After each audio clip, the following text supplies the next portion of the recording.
بسم اللہ الرحمن الرحیم۔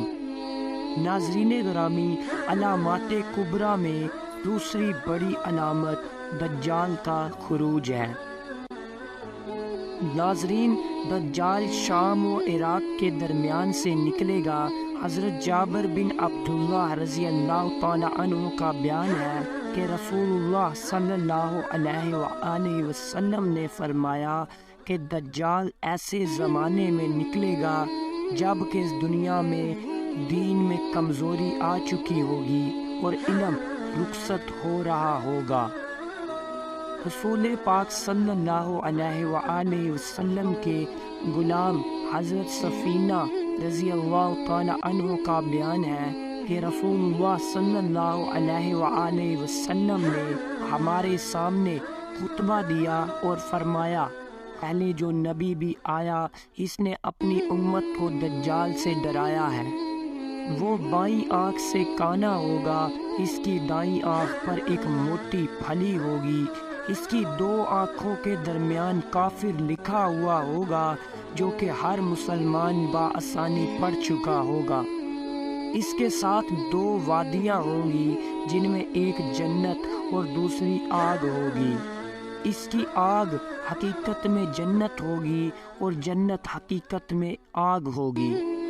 اس کے ساتھ دو فرشتے ہوں گے جو سابقین انبیاء میں سے دو نبیوں کے مشابہ ہوں گے۔ اگر میں چاہوں تو ان دونوں نبیوں کے نام اور ان کے آباء و اجداد کے نام بھی بتا سکتا ہوں، مگر حاجت یا مصلحت نہیں، اس لیے نہیں بتاتا۔ ان دو فرشتوں میں سے ایک دجال کے دائیں جانب ہوگا اور دوسرا بائیں جانب، اور یہ سب کچھ لوگوں کی آزمائش کے لیے ہوگا۔ چنانچہ دجال پوچھے گا، کیا میں تمہارا رب نہیں ہوں؟ کیا میں زندہ کرتا اور مارتا نہیں ہوں؟ ایک فرشتہ جواب دے گا کہ تو نے جھوٹ بولا ہے، مگر یہ جواب سوائے اس کے ساتھی فرشتے کے کوئی آدمی نہ سن سکے گا۔ اور وہ ساتھ والا فرشتہ پہلے فرشتے سے کہے گا کہ تو نے سچ کہا۔ اس جواب کو سب حاضرین سن لیں گے اور گمان کریں گے کہ یہ دوسرا فرشتہ دجال کی تصدیق کر رہا ہے۔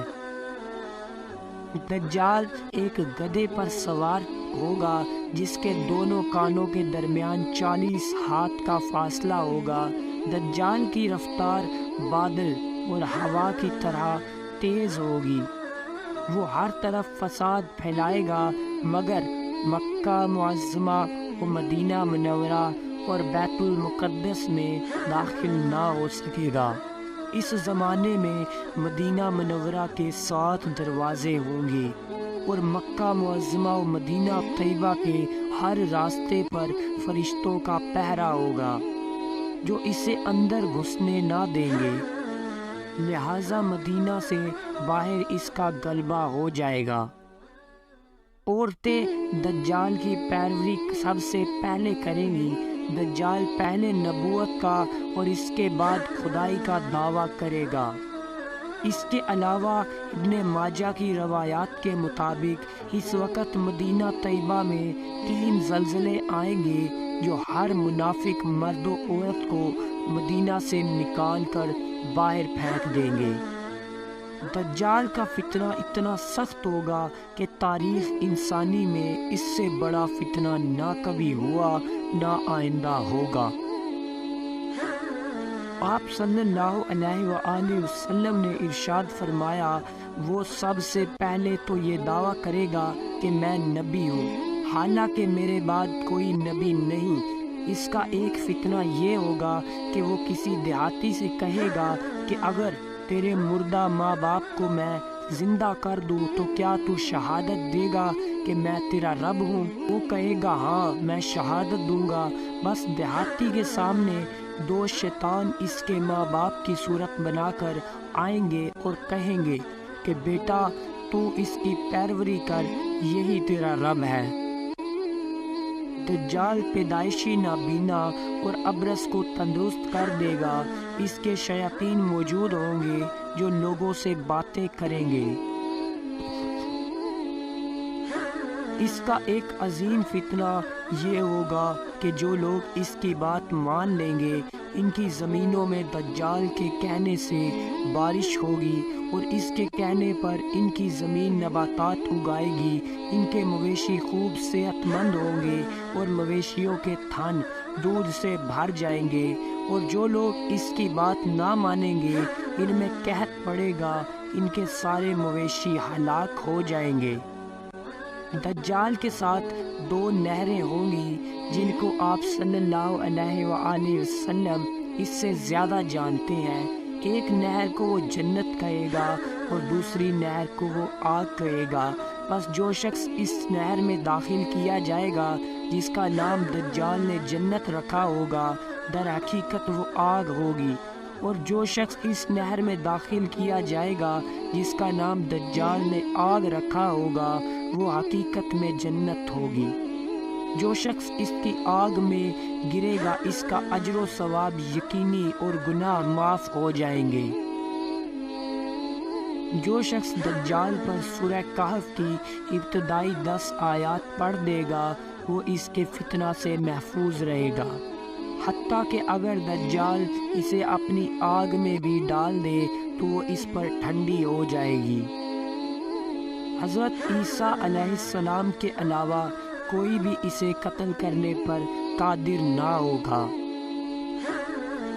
دجال کا فتنہ 40 دن تک رہے گا، جن میں سے ایک دن 1 سال کے برابر اور ایک دن 1 ماہ کے برابر اور ایک دن ہفتہ کے برابر ہوگا، باقی ایام حسب معمول ہوں گے۔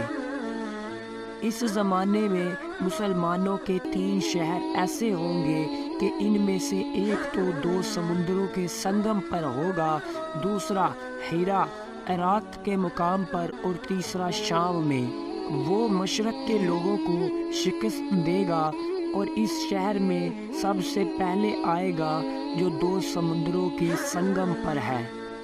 شہر کے لوگ 3 گروہوں میں بٹ جائیں گے، ایک گروہ وہی رہے گا اور دجال کی پیروی اختیار کر لے گا اور ایک دیہات میں چلا جائے گا، ایک گروہ اپنے قریب والے شہر میں منتقل ہو جائے گا، پھر دجال اس قریب والے شہر میں آئے گا اور اس میں بھی لوگوں کو اس طرح 3 گروہ ہو جائیں گے، اور تیسرا گروہ اس قریب والے شہر میں منتقل ہو جائے گا جو شام کے مغربی حصہ میں موجود ہوگا، یہاں تک کہ مومنین اردون اور بیت المقدس میں جمع ہو جائیں گے۔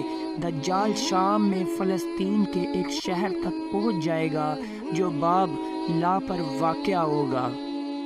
دجال کے ساتھ یہودیوں کی 70,000 تعداد ہوگی۔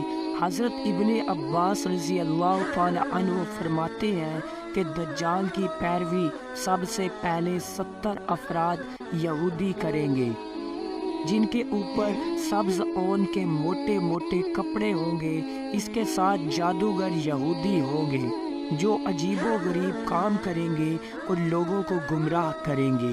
بالآخر مسلمان بیت المقدس کے ایک پہاڑ جبل الدخان پر محصور ہو جائیں گے۔ دجال بھی پہاڑ کے دامن میں پڑاؤ ڈال کر مسلمانوں کی ایک جماعت کا محاصرہ کرے گا۔ جب محاصرہ طویل ہو جائے گا تو مسلمانوں کے امیر یعنی امام مہدی علیہ السلام ان سے کہیں گے کہ اب کسی کا انتظار نہیں، اس سرکش سے جنگ کرو تاکہ شہادت یا فتح میں سے ایک چیز تمہارا مقدر ہو جائے۔ چنانچہ سب لوگ پختہ عہد کر لیں گے، صبح ہوتے ہی نماز فجر کے بعد دجال سے جنگ کریں گے، مگر اللہ پاک کو کچھ اور ہی منظور ہوتا ہے جو کہ صبح فجر کی نماز کے وقت نزول حضرت عیسیٰ علیہ السلام ہو جاتا ہے۔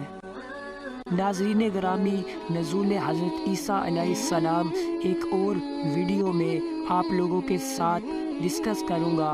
اتنے کے لیے اس بندہ ناچیز کو اجازت دیں۔ اللہ حافظ۔